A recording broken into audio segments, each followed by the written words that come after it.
जय श्री कृष्ण दोस्तों।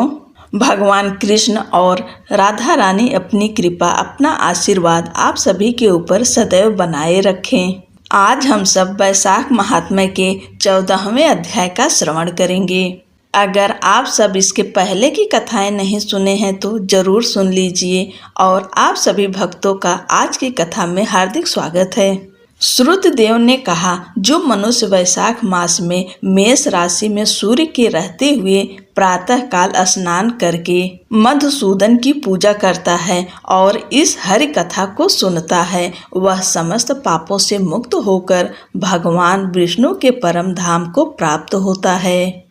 जो व्यक्ति कथा पढ़ते और व्याख्या करते समय बीच में ही कथा छोड़ देता है और मूर्खता से किसी और चीज का सहारा लेता है, वह रौरव नरक में पड़ता है और फिर वह पिशाच के रूप में जन्म लेता है। इस संदर्भ में वे इस प्राचीन पारंपरिक कथा को एक उदाहरण के रूप में उद्धृत करते हैं। यह कथा पापों का नाश करने वाली है, यह पवित्र है और पुण्य के लिए अनुकूल है।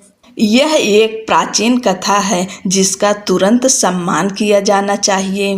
पूर्व काल में गोदावरी के तट पर ब्रह्मेश्वर के भव्य पवित्र स्थान पर दुर्वासा के 2 पवित्र आध्यात्मिक गुरु रहते थे, जो तीनों लोकों में सत्यनिष्ठ और तपोनिष्ठ के नाम से विख्यात थे। वे परम ब्रह्म में दृढ़ निष्ठा रखते थे। वे सदैव उपनिषदिक शिक्षाओं में लीन रहते थे। वे उदासीन अर्थात सांसारिक सुखों के प्रति थे। वे पुण्यात्मा थे। वे केवल भिक्षा में प्राप्त होने वाले दान पर ही निर्वाह करते थे। वे दोनों एक गुफा में रहते थे। इन दोनों में से सत्यनिष्ठा सदैव भगवान विष्णु की कथा में लीन रहते थे। यदि कोई श्रोता या व्याख्याता न भी हो तो भी महर्षि अपना दैनिक कार्य करते रहते थे। यदि कोई श्रोता भी हो तो वे उसे दिन रात भगवान विष्णु की कथा का वर्णन करते रहते थे। यदि कोई भगवान विष्णु की शुभ और पुण्यमयी कथा सुनाता था तो वह अपने धार्मिक अनुष्ठानों को छोड़कर उस कथा को सुनता था, क्योंकि उसे सुनने में रुचि थी। वह बहुत दूर स्थित तीर्थ स्थानों और पवित्र तीर्थ स्थानों पर जाने से बचता था, क्योंकि वे विष्णु की कथाओं में उसकी रुचि के साथ टकराव करते थे। वह अधिकांश अनुष्ठान करने से बचता था। वह दिव्य कथाओं को सुनता था और श्रोताओं को उनका स्वयं ही वर्णन करता था। हे राजन, भगवान की कथाओं को छोड़कर वह किसी अन्य योग्य बात को नहीं जानता था। यदि कोई विष्णु कथा का व्याख्याता रोग से पीड़ित हो जाता था और उसके घर में ही प्रवचन करना होता था, मंदिर जैसे सार्वजनिक स्थान पर प्रवचन न करना, तो वह ऋषि कुएं पर स्नान करता था और कथा सुनने में तत्पर रहता था। कथा के अंत में वह अपने धार्मिक तथा अन्य कर्तव्यों का विधिवत पालन करता था। जो व्यक्ति नियमित रूप से पवित्र कथाओं का श्रवण करता है वह जन्म जन्मांतर के बंधन में नहीं फंसता। उसे आंतरिक पवित्रता प्राप्त होगी। भगवान विष्णु के प्रति आसक्ति का अभाव दूर हो जाएगा।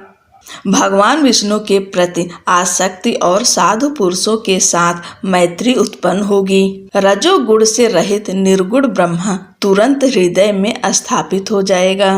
पूर्ण ज्ञान से रहित व्यक्ति के लिए कर्म व्यर्थ है, चाहे उसे बार बार विभिन्न तरीकों से क्यों न किया जाए।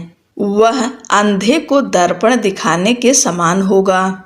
जिनका हृदय गहन ध्यान में लीन है, उनके द्वारा बार बार किया गया कर्म निश्चित रूप से विकृत की शुद्धता के लिए अनुकूल होगा। स्वभाव के शुद्धता के कारण सुनने की क्षमता में सुधार होगा। सुनने से व्यक्ति को पूर्ण ज्ञान प्राप्त होता है और फिर वह ध्यान करने में सक्षम हो जाता है। वेदों में अनेक स्थानों पर श्रवण अर्थात सुनना, ध्यान और मनन अर्थात चिंतन का उल्लेख किया गया है। यदि वहाँ विष्णु की कथा न हो, यदि वहाँ अच्छे लोग न हों, तो उस स्थान को निसंदेह त्याग देना चाहिए, चाहे वह गंगा का तट ही क्यों न हो। जिस देश में तुलसी का पौधा न हो, भगवान विष्णु का पवित्र निवास न हो, भगवान विष्णु की कथा न हो, तो वहाँ मरने वाला मनुष्य घोर अंधकार अर्थात नरक को प्राप्त होता है। यदि किसी गांव में भगवान विष्णु का निवास अर्थात मंदिर न हो, तो न कोई काला मृग हो, न भगवान विष्णु की कथा हो, न ही साधु पुरुष उसे जानते हो, तो वहाँ मरने वाला मनुष्य तुरंत कुत्ते के रूप में जन्म लेता है और 100 जन्मों तक इसी प्रकार जन्म लेता है।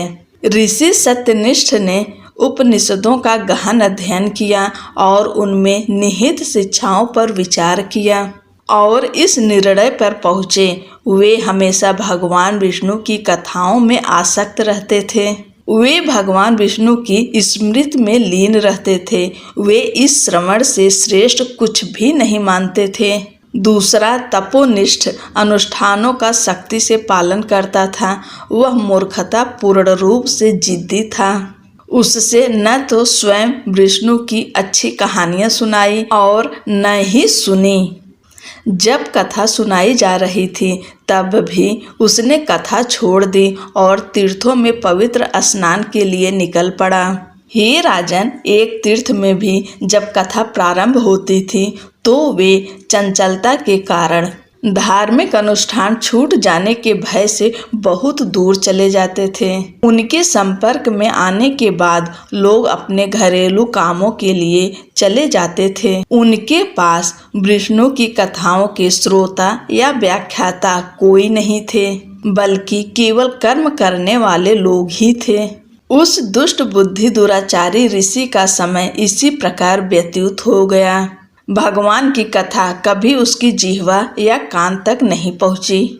ऋषि बाद में मर गया और तुरंत ही अपने अधर्म के कारण पिशाच बन गया, क्योंकि वह दिव्य कथाओं को सुनने या व्याख्या करने वाला नहीं था और क्योंकि वह दुष्ट और हठी था। फिर उसने एक समीप वृक्ष पर कब्जा कर लिया। उसका नाम चिन्नकर्ण, कान कटे हुए बहरे रखा गया। वह मजबूत नहीं था, उसका कोई सहारा नहीं था, उसे खाने के लिए कुछ नहीं मिलता था। उसका गला, होठ और तालू सूख गए थे। दिव्य गणना के अनुसार वह 10,000 से अधिक वर्षों तक इसी प्रकार यातनाएं झेलता रहा। उसने किसी को भी उसे बचाने के लिए तैयार नहीं देखा। वह भोजन से वंचित रहा। वह बहुत दुखी था। वह अपने किए पर विचार करता हुआ मदोन्मत्त और पागलों की भांति इधर उधर भटकता रहा। भूख से व्याकुल होकर इधर उधर भटकता हुआ वह मोहग्रस्त बुद्धि वाला दुरात्मा शांति और सुख को प्राप्त नहीं हुआ। उस आत्मा पर जो वायु बहती थी वह उसके अंगों को अग्नि के समान जलाती थी। जल प्रलय करने वाली अग्नि के समान गर्म प्रतीत होता था। फल फूल आदि विष के समान प्रतीत होते थे। उस कर्मठ को कहीं भी सुख नहीं मिलता था। उसका मन बहुत उदास रहता था। जब यह सब बातें ऐसी ही हो गई, उस जन शून्य वन में, उस कथा और सत्पुरुषों से रहित स्थान में, उस स्थान में जहाँ वह आया था, तब सत्यनिष्ठ उस पैठी नसी नगरी में आया। रास्ते में चलते हुए उन्होंने चिन्नकर्ण को देखा, जो बहुत कष्ट भोग रहा था। उसे भूख से रोता हुआ, बीमार और उदास देखकर उसका हृदय द्रवित हो गया और उन्होंने उससे कहा, डरो मत। तब महर्षि ने कहा, तुम कौन हो? तुम इस दुर्दशा में क्यों आए हो? तुम्हें अब और कष्ट नहीं होगा। उनके द्वारा सांत्वना दिए जाने पर अत्यंत व्याकुल चिन्नकर्ण ने कहा, मैं दुर्वासा का शिष्य तथा तपस्वी हूँ। मैं ब्रह्मेश्वर नामक तीर्थ स्थान का वासी था तथा कर्म में पूरी तरह तत्पर था। मैं मूर्खता पूर्वक हठ धर्मी था।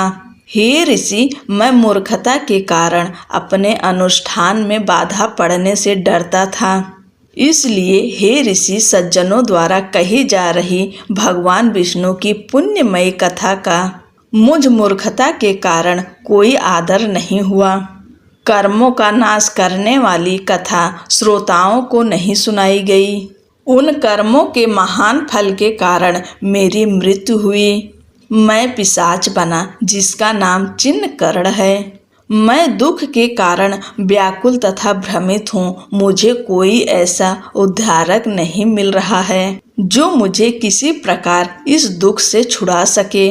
सौभाग्य से आपने मुझे दर्शन दिए हैं। मैं मुक्त हो गया हूँ। मैं पापों से मुक्त हो गया हूँ। आज देवता मुझ पर प्रसन्न हैं। गुरु, सज्जन और ऋषि भी आज मुझसे प्रसन्न हैं क्योंकि मैं आपसे मिला हूँ। तब वह उनके चरणों में गिरकर चिल्लाने लगा, मुझे बचाओ, मुझे बचाओ।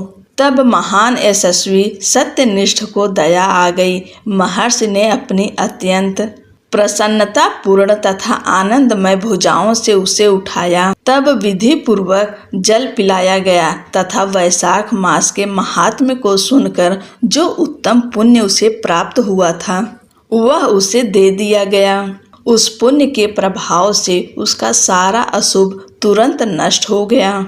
वह पिशाच योनि से मुक्त हो गया। उसने दिव्य शरीर धारण किया। वह दिव्य हवाई रथ पर सवार हुआ। उन महर्षि को प्रणाम करके उसने विदा ली तथा उनकी प्रदक्षिणा की। फिर वह विष्णु के महान लोक में गया।